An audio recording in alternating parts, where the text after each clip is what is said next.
Welcome to Backstage with Geoffrey Morrissey. It should actually be called Bar and Restaurant with Geoffrey Morrissey today. I'm at the Sinclair, but the restaurant portion, with Alynda from Hurray for the Riff Raff. Thank you so much for joining us today, Alynda. How are you? Oh, I'm good. Just starting off the East Coast tour. So last night we had fun here, and hopefully it's going to be a good show tonight. Did you get to do anything fun on the day off? Well, we actually visited another radio station today, WMB, I think. It's like a folk station, I'm pretty sure. Oh, nice. Yeah. So just a little of that. And then exciting news today, it was announced that you'll be playing Newport Folk on Friday. Yeah, we're back. I was going to say this obviously can't be your first time. But yeah. Such a great lineup this year. I'm definitely looking forward to it. Yeah, I'm really excited too. And then so that will be on Friday, so all of our listeners need to keep an eye out for that. And then you also played South by Southwest. I did not go to South by Southwest, but every showcase, every article that was written sort of highlighted you as one of the sort of big artists to come out of it. It was really a great year for us. I feel like I've done South by like 8 times or something crazy, and only was legit for like 3 of them. So I think I was like, I somehow figured out South by, how to like not get exhausted, not get heat stroke.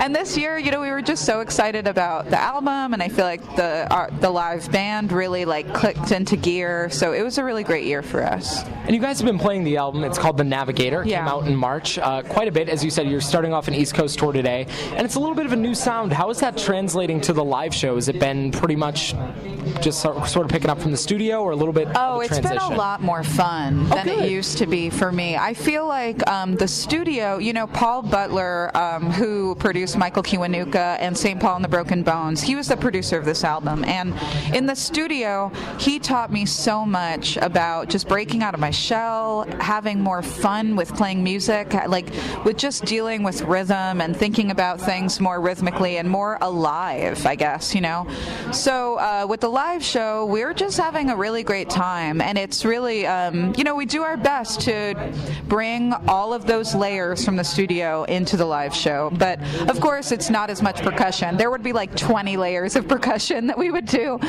But we're just having fun, and it feels like rock and roll. It feels really cool. That is awesome. And then you have a really cool backdrop to Oh, yeah, that's the new addition. I was just going to say, because we just sort of passed through the venue to get here. Tell us a little bit about why you chose that backdrop and what it says. Well, it says we're all in this together.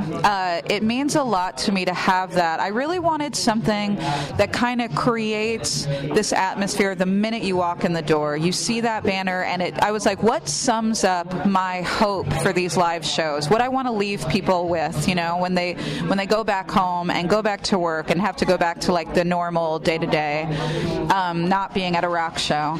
And I feel like our country is so divided right now, and I feel also like a lot of people are being demonized, especially in the Latin community.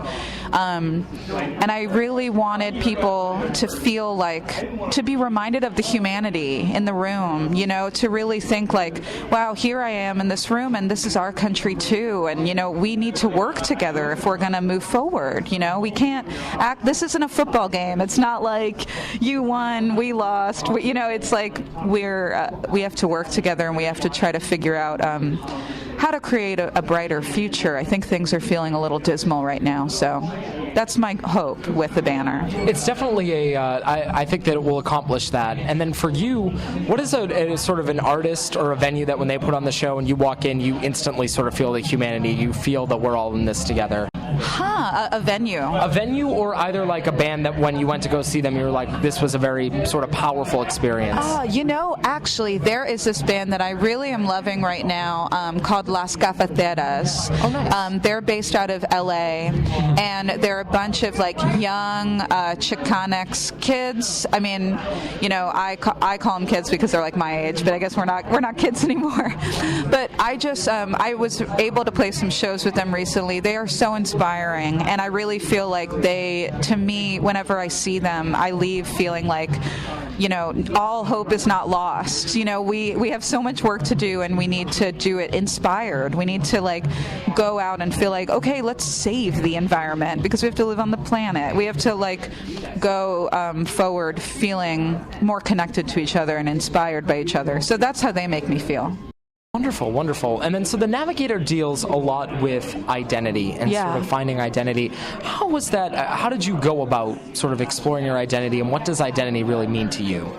Well, to me, identity means so much. You know, what I started really investigating with the making of this album was how history is always with you. We have the, I think I was raised or brought up, taught in school maybe, that history is dead. It's just something you learn about and you move on. It doesn't really, it's not here with us. And actually, I've learned in my experience that the history of my family and the history of my ancestors is very much alive in my day-to-day, and very much has to do with like where I'm going to go and my hopes and my dreams and my future and my present. So that's something that I really wanted to get, wanted to investigate and focus on. So I did a lot of research about Puerto Rico and really tried to get in touch with what it means to be somebody who's in the middle of everything. That's kind of why I created this character, Navita, who the story, the album is following, because I wanted to create a character that really lives in the middle. She's Puerto Rican, but she's from this mainland, she's in the middle of gender and sexuality and everything. So that was a lot of what the focus was. So to me, identity is something that you carry with you, and it really it can feel as if it's like separating us, but actually when you see everybody for who they are, like if you let people carry with them their ancestors, if you don't tell them, I don't want to know about that, I feel like that is a big barrier between us and the future that we could have. Allowing people to tell their own stories, I guess, is a good short way to say it. That's what it means to me. Your identity is your story, and I think when we try to write people's stories, we really block out a lot of potential. So True. And one of the things I appreciate is sort of in a total exploration of identity is you mentioned the gray, and sort of throughout your whole discography and then this album, it's not just folk, it's not just rock, it's not just anything. It's a fusion of a lot of things, which I'm sure that's something you were conscious of when making the record. Oh yeah, and especially this record was so fun because I was listening to a lot of Fania records, the 70s in New York City, and learning about the recordings of Fania. It was like, these are people who they were like, well, we could try to completely recreate the folk music of Cuba or Puerto Rico or Dominican Republic, but instead let's come up with our own sound. Let's just take those sounds and mix them up and create salsa. And when I realized that, I was like, I fit in to this history. That's what I do. I just did it with a banjo at first, and now I'm doing it with a guitar, and now I'm continuing to, create my take on the American experience. I think a big focus of this album is to say it is American to be a Puerto Rican girl from the city who's, fighting gentrification and trying to find herself and get in touch with her ancestors, and so it's a big part of me claiming folk music and making the music that I make has so much to do with that, saying like this is an American experience as well, Well, and that's very powerful too. And then I read at the end of the sort of one of the interviews that you did that by the end of the Navigator, Navita realizes her place and her purpose. Yeah. Is that the same for you? Yeah, I really do feel like after making this album, it was a lot clearer to me.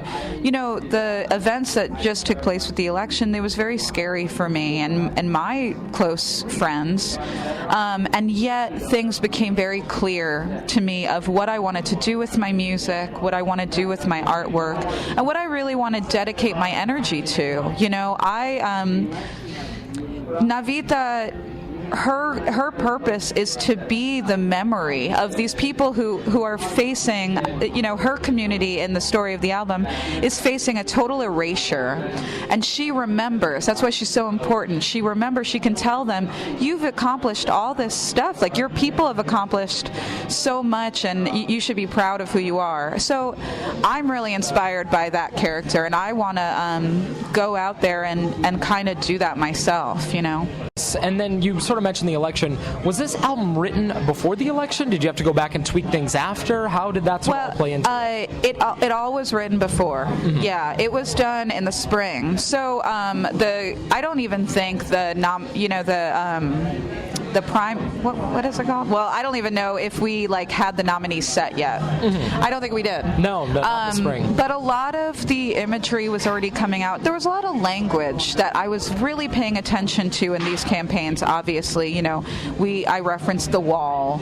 I use these phrases and these images that are being conjured up in our overall American psyche, and I think they're very powerful. I think there's a reason why some of this language was used and why it was successful, because it really sparks a lot of fear and it divides people, and I think it really focuses a lot of energy away from the bigger picture of the real problem, So I was really intrigued, and I honestly didn't think it was going to go the way it did, like a lot of people.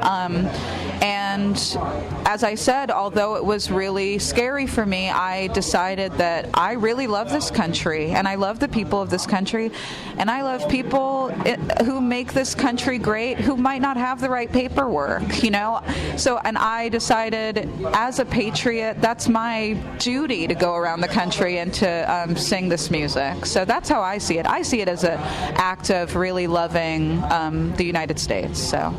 And it's certainly an important album to be listened to right now, and a lot of people came here tonight to listen to it, so I don't want to keep you from them. This will be my last question. Who are you listening to? Who has your ear? Well, Ron Gallo every night. Amazing, it's incredible. Right? I love this band. I think Ron is truly saving rock and roll. He is such a passionate person, and we have just connected so much on what we want our music to do, and it's been a really amazing experience to tour with him. And then, of course, me and so many other people are listening to Kendrick Lamar all day, every day.